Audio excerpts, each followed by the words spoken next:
Welcome to the Lancashire Lad podcast and my football show, Balls to It. Every week we discuss a new topic regarding the football world and you are entitled to your opinion as well. If you think we are talking bollocks, you are more than happy to tell us.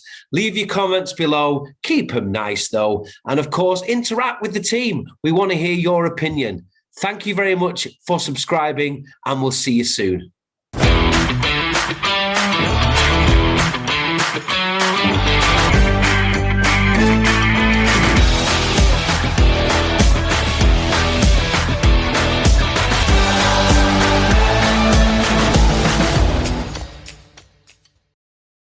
Welcome to the Lancashire Lad podcast, and this week we are talking about Manchester United. As we all know, the season has come to an end. Manchester United came second, got to the final of the Europa League and came up short in the end. So we're here to discuss what United need to do over the summer to turn also-rans into title winners. So I am joined by my usual guests, Alex Taylor, Craig Stanley, and of course, Man United fan himself, Tony Lewis. So, Tony, how are you today? You okay? How are you feeling? Yeah, a little bit dejected from the game, but I think in the grand scheme of things, it's been like it's just been a mad season, hasn't it? And I know we've got the Euros coming up, but it's just nice not having any football for a couple of weeks. I mean, there's that Tim Pot Cup competition on Saturday, isn't there? But, yeah, you know what I mean? Listen, you can't win them all. I've seen us win plenty, but we just fell short last night, didn't we? You did. Alex, how are you? You all right? Yeah, I'm all right. Yeah, Wicked. I enjoyed it last night. Penalties were amazing, by the way. How good were some of them penalties? Yeah, they were very, very good. It was the last one. Yeah. Well, not all goalkeepers score goals, you know. And Craig Stanley, how are you? Yeah, very good, Stu. Looking forward to this one, talking about Tony's team. Yeah, so it's going to be interesting and a good few more couple of days coming ahead. So yes, I'm. Yeah, absolutely. Just to touch on what Tony said, it is a bit of a relief. Football's over in that sense. It's been so fast paced this season, hasn't it? Double games, one week, one. It's like you don't have a chance to look forward to it before a fixture's there. So it's nice that it'll go back to the reset next season, and we'll have games in the order they should be. So I think on top of that, quickly, Stu, I think, and Craig probably can relate to this more than any of us. But when people say, well, they're on 150 grand a week, they should be able to play, every night of the week. People don't realise the kind of graft that goes into footballers, the game, the strategy, the plans. You'll know, Craig, won't you, that, emotionally and mentally, it's a massive drain on them. And I think you can see that towards the end of the season. More mentally, yes. Physically, obviously, which we'll talk about in a bit with Man United last night. I think you've seen bits of that. It's been a long season for some of the players. I think that's what you've seen last night. But I think in general, long season, obviously difficult, playing more games or consecutive games than what they usually do. And then I just think it's been a long season, no fans involved. Yes, the fans have started to come back, but I think you got no fans, as Stu will find out soon. And I just think once the fans come back next year, I think that'll make the Premier League a lot better than what it has been. Because I think at times this year, I think it's been fairly disappointing for myself. So I think once we get the Euros out of the way, once England win the Euros, and then we'll be back to a normal season then. So it is difficult after a long season, and this is when the business end comes, doesn't it? Come the end of the season, these are when the major tournament, championships, cup competitions, you need to be at top form, and unfortunately, Man United wasn't at that last night. Just a yes or no, would it done, pal? Yeah. It's been a weird season for Man United in general. I'll kick it off in the summary, and then we'll go straight to Tony with him being the big United fan. So it's been a weird season, hasn't it? Because obviously Ollie, when he came in, there was no real sort of the first 6-7 weeks, he was like a messiah. The form was amazing. And then it went right down. And then over the course of this season, the stability seems to have come in, and form was a bit more, shall we say, what's the word I'm looking for? Help me out. Consistent, that's the word. But essentially, it's led to nothing. Tony, what's the general feeling with United fans regarding the club, regarding Ollie? What's the situation, in your opinion? Well, if you look at it, fact for fact, we've made progress, haven't we? We've gone from third to second, and we've gone from semi-finals to final.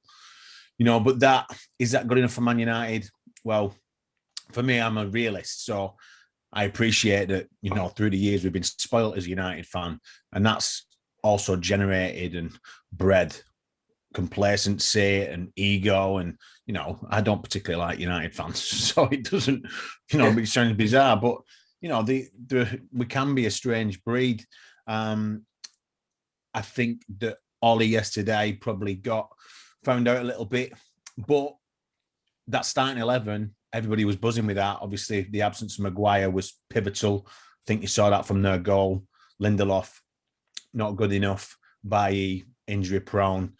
We do need that centre half next to Maguire, but I think it also needs a winger and another midfielder, because I think Matic and Mata will both go, and they're not up to standard.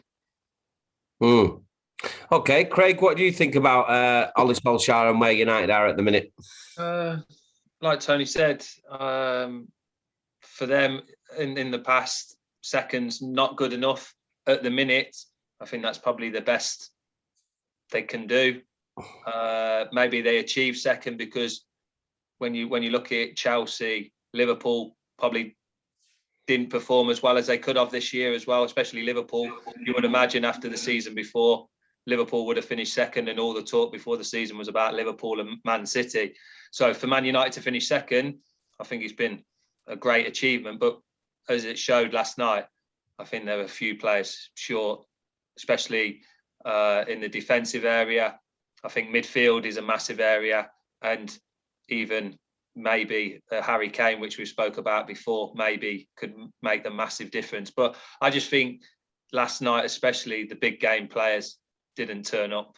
Yes, you can talk about how well Villarreal played, how defensive-minded they were, but top players or so-called world-class players would unlock that. Villarreal finished 6th or 7th in the league. They're not world beaters. And you talk about Pogba being world-class. You talk about Fernandes, world-class. They didn't turn up last night for whatever reason. And you need them players to win the tournament, the tournaments, the cups, the leagues for you. And unfortunately, I think Man United come short last night. I think their play was slow, especially when you play against a defensive team like that. Their passing was slow. I think their movement was slow, and just creativity, really. I just think when you look at the game, they created, 2 or 3 shots on target in 120 minutes. Yeah. It doesn't matter how well the other team play. You can't expect Villarreal to come out and attack, which we talk about. But I just think Man United's main players or their best players didn't turn up last night, and that's what cost them the victory. Yeah, it's a bit of a weird one, isn't it? You not turning up in a game like that. That's because I think that's what Ollie said after the game. We didn't turn up, and it's to me it would ring alarm bells a little bit. That in a game like that. Alex, what do you think about the comments after the game where I can't remember which pundit? I think it was Rio Ferdinand said. There's a few players out there that you can see that's really hurt, and I think he touched on Cavani and Fernandes. Yes, I think not Scholes. I think he was saying, does it really hurt these players as much as it should do? What do you think about that?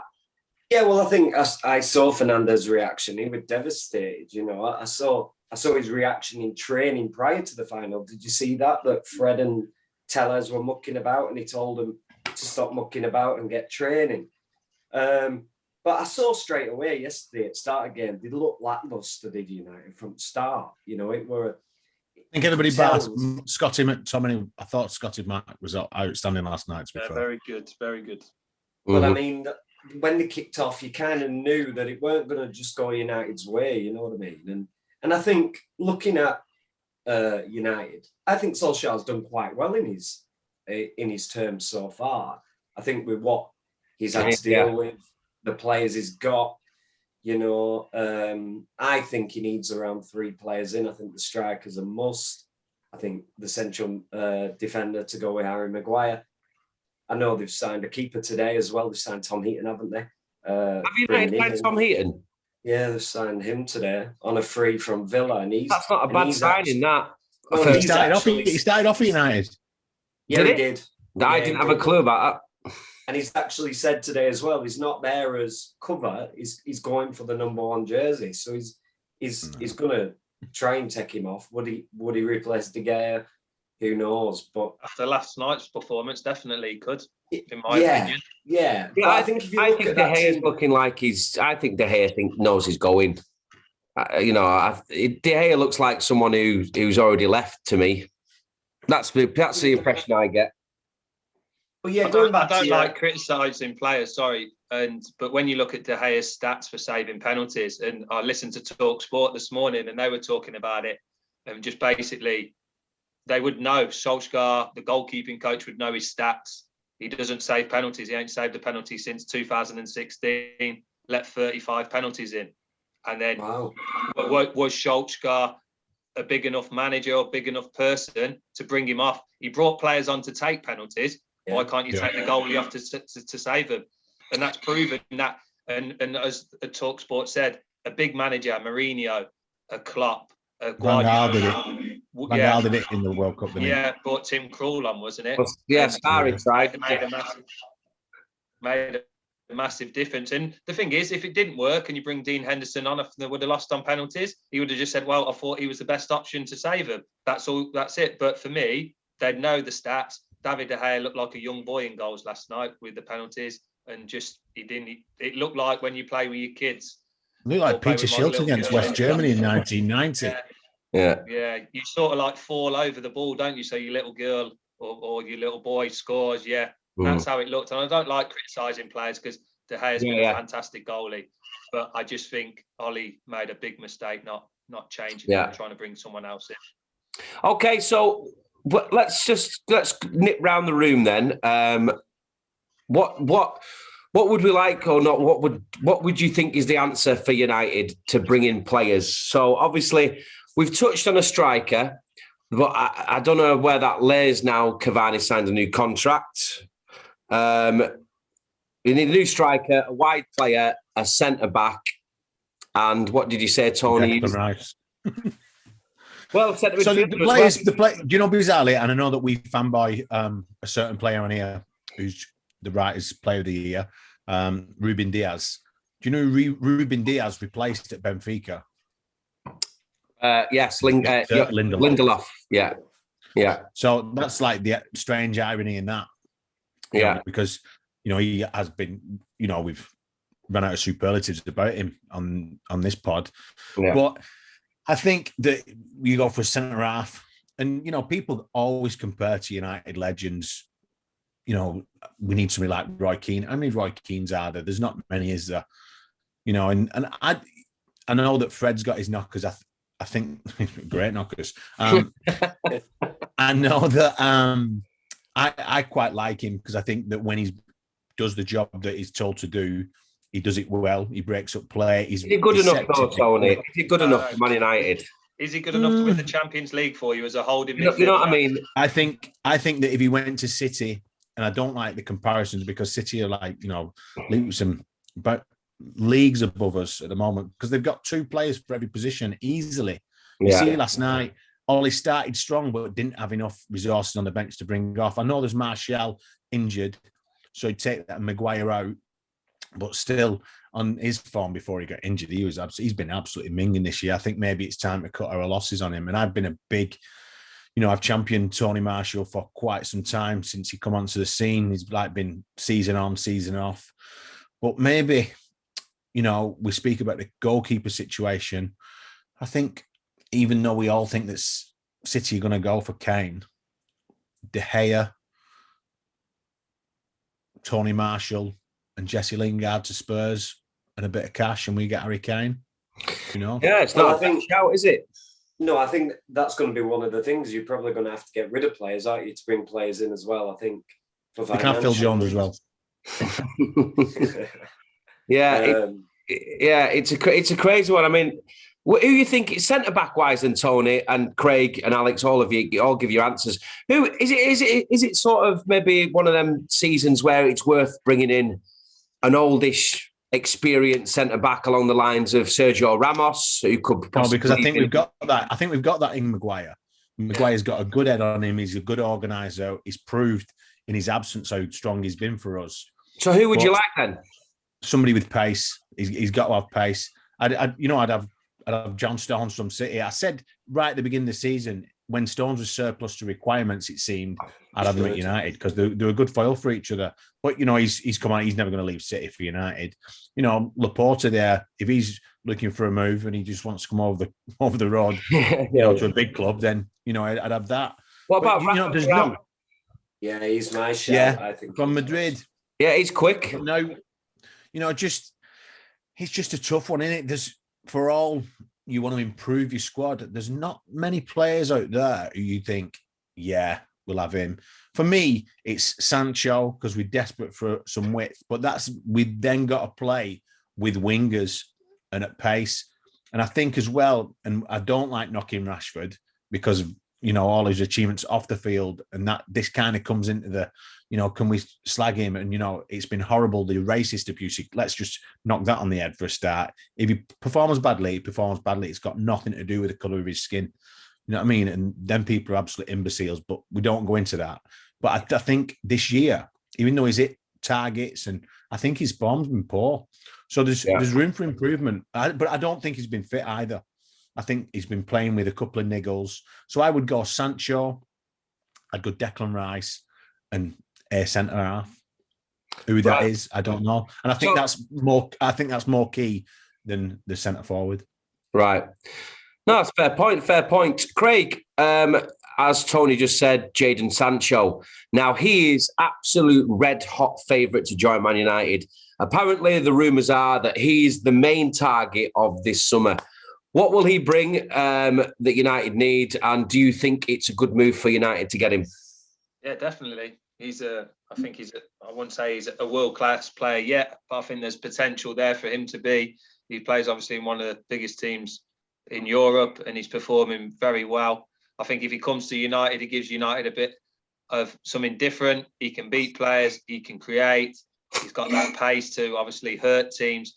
And I just think he's one of maybe, which we spoke about, 2 or 3 players I think that Man United need. You think last night, that creativity, you give the ball to Sancho out wide, can he take someone on? Can he get a cross in maybe, or quality cross? United put a lot of crosses in the box last night, but there wasn't really anyone on the end of him, or was there enough quality on the cross, But he can beat players in the final third. When you look at Villarreal's team, they just sat on the 18-yard box and probably 5 yards further than they had the midfielders.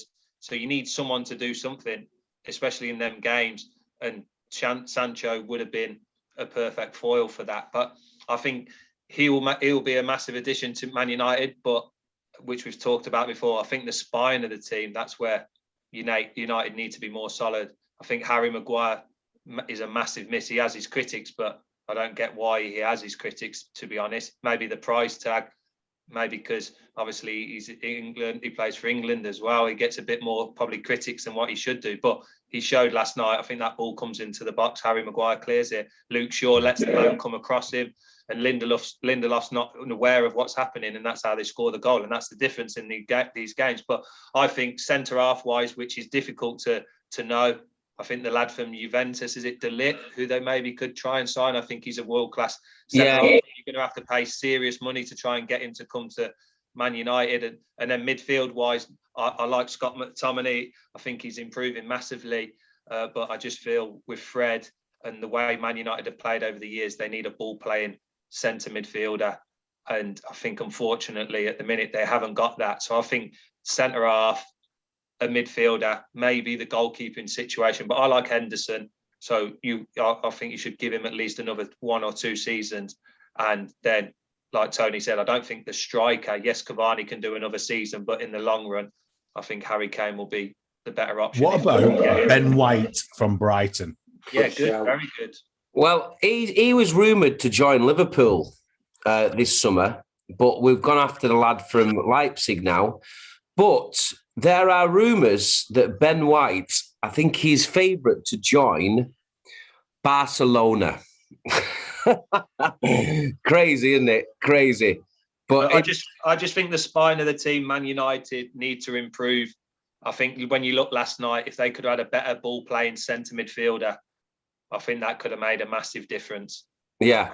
So, say like a Thiago, like at your team, someone like that who can get the ball moving really quickly, get the ball out wide, get the ball into strikers' feet. I just think last night it was going across the back four, going into the midfield too slow and just too pedestrian. And when teams set up like they did, you're going to struggle. They played it perfectly. Last night, sorry, Al. Yeah, they played it perfectly. Go on, Al. Yeah, do you not think last night as well during the game when probably Man United needed an injection off the bench, there were no one to come on because all the big uns had started, and I think we talk about the spine, it's strength in depth, isn't it? Luke Shaw looked like he missed Maguire, like he didn't know what to do without him, and I think it is, they need to have replacements in place. It's all right bringing these players in, but what if Sancho got injured and then, who's going to take his place? So yeah, I think I would say United haven't got a small squad though. No, but I don't think they've got a quality. Well, have they not really? Is Dan James good enough for Man United? No. What I'm trying to say is there is depth there. Oh, there's depth there, but not to Man United's strength. And to be a top 4 team, I think Man United's 11's not bad. But you compare, I know we always compare to Man City, but you look at the difference in Man City's bench to Man United's bench last night, Yeah. It's a like for like at City, isn't it? You take a player off and you're getting the same quality. I think it's a better comparison to somebody like Liverpool, because I think you've seen this season. I mean, Liverpool obviously finished very, very strong. And, congratulations on finishing third, Stu. Hey, mate, it's a bit like you said before. I've been blessed over the last couple of years. We've won the league. Yeah, exactly. But the thing is that, take it, how it is. As an outsider looking in, and when I spoke to my Liverpool mates and you, Stu, yeah, funny. I've always thought that they were a bit short on a squad, and they've had freak injuries this year, and I don't want to, kind of tiptoe around that, because they are injuries are part and parcel of football, but not to that extent, especially at the centre half, and that's then caused, players like Fabio to go in, and I think our squad is like comparable to them, that they've got a good starting 11. Then after that, it's, when players aren't on key, when you've seen like Trent and Robertson and, now Van Dijk missing, and when Alisson had a bit of a wobble, and rightly so, when his dad's dying and stuff like that, footballers are human beings. I think that people forget that at times, but I think it's a better comparison to compare it to Liverpool, because, Man City with the, oil lottery, and, they've spent wisely, they've invested wisely in the community as well. So it's just, I think that there is, you can't compare to City, because I don't think anybody's going to have them 2 players for every single position of that pedigree of player. Yeah, no, what you just said then is totally right. When Liverpool won the league, everyone was fit all season, and when the squad players came in for the odd games, it didn't really show up that much because we were in flying form and the confidence was up. But then this year, with a lot of players missing, we found out firsthand that the squad wasn't good enough to cope with losing them players over a long period of time. So, yeah, you're absolutely bang on. I know. Well, yeah, fair enough. A couple of players we'll talk about. Jack Grealish. We've talked about Jaden Sancho. Jack Grealish. Every United fan I speak to would quite gladly take him in a heartbeat. How was that feeling with you, Tony? Top player. There's something I'm not too sure about, like knowing stuff that I know, kind of thing, that he does have a certain lifestyle about him and a certain kind of personality, which, listen, I don't begrudge him. He seems like a good lad, but I think that I'd have him definitely. But where do you play him? You've got to play him. He's not going to get in front of Fernandez, is he? So yeah, he's got to play. Left? Yeah, which is what he kind of does, doesn't it? You know what I mean? For Villa, he kind of plays either side. You can imagine Sancho right, Grealish left. Yeah, but I think it's just. I think we should have signed him yet again. 18 months ago. it was, I was having this conversation with mates last night watching the game. We tried buying Cavani back in 2014 or something and wouldn't pay the dough. So we ended up paying even more money in 2020 for him. You know what I mean? But that's the politics of United at the moment. It's the same as happened with Fernandes. We signed him 6 months late because we wouldn't stump up. And it happens over and over again. It looks like maybe the Jaden Sancho, that's his brother, Jaden Sancho. He's, we held firm on the massive price tag that they put on his head last summer. And I think United were kind of right to do that, especially in the current predicament. So going back to your original question, Jack Grealish, yes. We went round the mulberry bush a little bit there, didn't we? But we got there in the end. So, Craig, two players that I'll throw your way is if the Sancho deal can't go through, there's obviously Dembele at Barcelona. Very quick, right attacking player. We've got him, and as a centre-back, Koulibaly at Napoli. What do you think about those two players? Would they be a fit for United? I know we're talking about two different positions. The one worry about Koulibaly, is that how you say it? Also, you just call him Mr. K. Big Belly. I think it's Koulibaly. Koulibaly. I think with him, I don't know the situation like Tony spoke about price tags. He's always seemed to have been priced out of a move. Yeah, it's really high. There's always been talk about him coming. I've seen him play. He looks like he can defend. He's a unit. He looks like he just loves defending. And obviously in the Italian league, he's well renowned for that. So I think in any of the top teams, I think he could be a great signing. But I just worry about that sort of situation. I think there's been talk about him for the last 2 or 3 seasons. And he's 30 now. Yeah, he's 30 now. And it's not materialised. So there's a worry there. Does he actually want to come to England and play? Nowadays the players have a lot more say on where they want to go, what they want, where they want to play. And for me, if he was ambitious enough, no disrespect to Napoli where he plays, I'd be jumping at the chance to come to England. So is he interested in him as much as what we've been told? Is he ambitious enough? Does he want to leave from Italy? He might be happy in Italy, living in Italy. I don't know, but he'd definitely be a good signing. Yeah, he'd definitely be a good signing. And I think for even like a Liverpool, even a Chelsea, someone like that, but the only worry you have is why's that move not happened sooner? And obviously Dembele. I think it's what you said. I think they priced him out of the move. I think that's what it is. Like, I'm fairly confident that as a player, he'd be quite ambitious to go to a big club. Not that Napoli aren't a big club, but then there's another level. But I think it's literally what you said at first. It's probably the price tag that's probably. I remember hearing something. We're like 72 million they're asking. Yeah, but when you look at it now, a couple of years ago, that would have been a snip, wouldn't it? Do you know what I mean? When you look at it now, but at 30 years of age, are you going to pay 70, 80 million for a centre half? I don't think so. And like you said but I think that's a massive position Man United do need to strengthen. But as you showed last night, no disrespect, I like Bailly, I like Lindelof, but they're not to the top 4 Champions League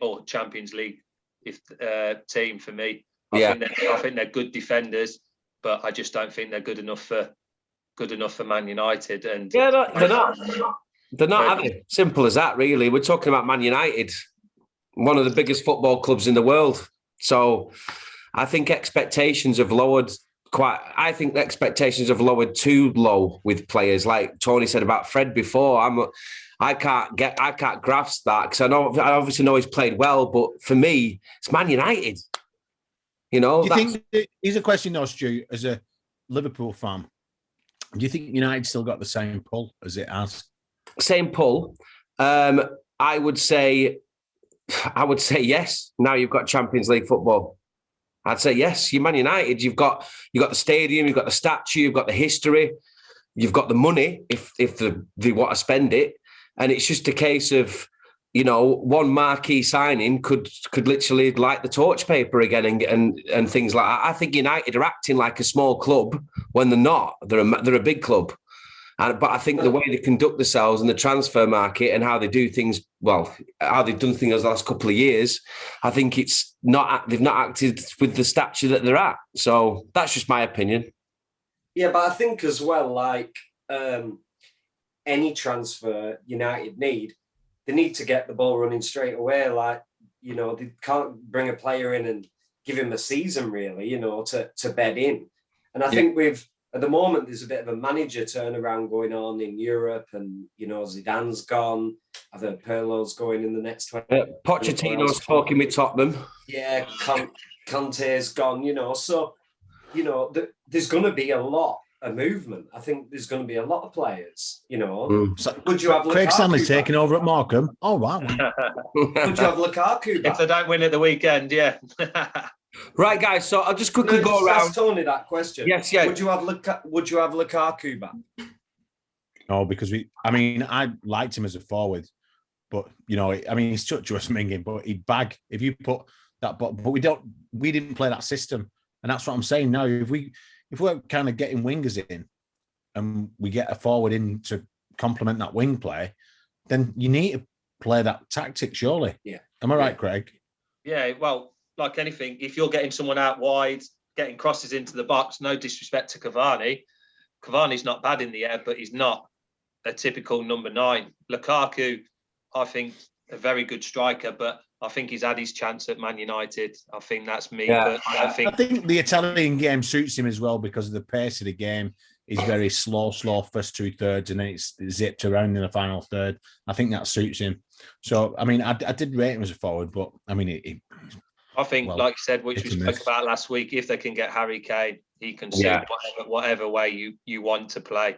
You know what I mean? What would you say to Dominic Calvert-Lewin? Does he score enough goals? I think he does in an Everton side. I don't know. I'm just saying, I'll tell you what. Listen, you'll not hear this from me a lot, but I was wrong about him. I was wrong. Get that on record. Yeah, it was wrong. I just didn't record. I didn't record it. I didn't. I just didn't rate him. I just didn't think he was a Premier League forward. Never mind a United forward. But I tell you what, not so much for England. Playing for Everton. Sorry. When he played for England, I thought there's a player there because he puts himself about. He's very, very good in the air, but as a target man, So whether he'd go up that top 4 level, that'd be interesting. I just like him to score a few more goals, Tony. Personally, I think he needs to be a bit more prolific. Has he not suffered though, Craig, from Everton's bad form? Because at the start of the season, he was banging them in. I think if he has another good season next year, if he can improve on his finishing and become more clinical, I think he's got the attributes to be a very good striker. A bit like a Lukaku, he's that sort of way he plays. I'll just check his stats. But I just think he may be in a better team as well. He could do better, but I just think he just needs to be for a top 4 striker. And what Man United need. You know what though, Craig? What you hear about him as a pro, and that's what Southgate's bought into him over something like Patrick Bamford. He's got a regime of a dietitian and a personal trainer and yoga, and he's kind of investing in himself as a player. Yeah. And maybe that is a good sign that he wants to go right to the very top. He got 16 goals this year. 16 goals. I think he's the 4th highest scorer in Premiership. Yeah. I think he keeps improving. I think every year he's getting better, Tony. And I think even after next year, if Everton can improve a little bit, he may improve a little bit more. Like I said, become a bit more clinical. Yeah. I think he could be a good striker. I just think at the minute, it might be a bit too soon for him to go there. I'm not sure if he's the sort of striker Man United need. No disrespect to him. I just think United, if they're going to get a striker, need a big, big name. Yeah, I'm going to say that marquee name, isn't it? Bringing in someone like that, it's not really doing the biz, really, is it? And you're going to have to pay a lot of money for it as well. Yeah, No, I just wanted an opinion on it. That was all. Because when you brought Lukaku up, that's what just brought up in my head. I thought Lukaku's at Everton, went to United. Dominic Calvert-Lewin's in that position now. Well, you could say, honestly, I heard today Danny Ings mentioned, like what, Man United. Would he do a job? His name was mentioned today. No, there's all these. Will he play enough games? No, he probably won't. Next time he got a chance at a big club, Danny Ings. I think the thing is, like we touched on, they need the marquee signing. They need Kane, Sancho, centre back as well. Declan Rice, someone like that. And I think that Varane's a really, really good. 300 million to win it. You're looking at 300 million. Yeah, easy. Minimum, yeah. Yeah. Right, guys, we're going to go around the room. Just one word answers, just quick as you can. One player Man United should sign this summer. Alex? Harry Kane. Craig? I'm going to say, I know most people are going to say Kane. I will say Jack Grealish. Tony? Sancho. For me, Harry Kane. Is Ollie the right man for the job? Alex? Yes. Craig? No. Tony? No, but who do you get? I'd say no as well. If you could pick a manager, Tony, anyone in the world within reason, who would it be?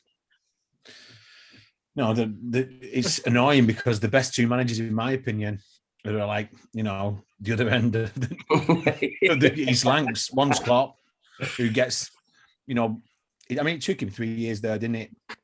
And obviously, I'm just showing that as much as I'm a United fan, I can appreciate good managers, and obviously Pep. He does have the money and the resources to kind of do that. Maybe Klopp gives him a bit of as an advantage over him there. That he gets the better out of, lesser players. Yeah. But that's it. Who's the manager, Tony? Who's the manager to take United back to the top? I would have had the geezer from Leipzig who's going to Munich. What's his name? Is it Flick or something? Flick. No, he's left Munich, isn't he? Oh, he's gone. Yeah, he's got a thingy.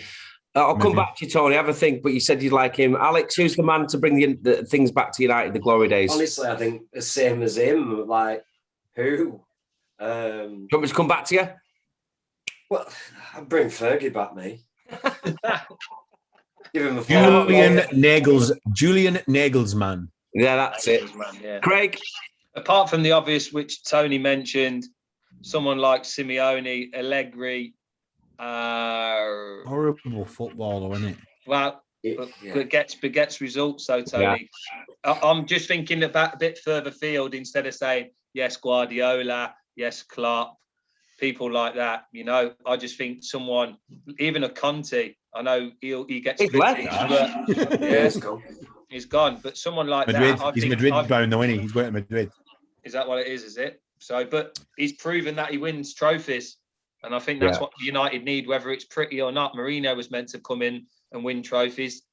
That didn't happen, But I think you'll take winning trophies, Tony, over exciting football, which doesn't. I think fans forget that, mate. I think that, it's very, very simple football, isn't it?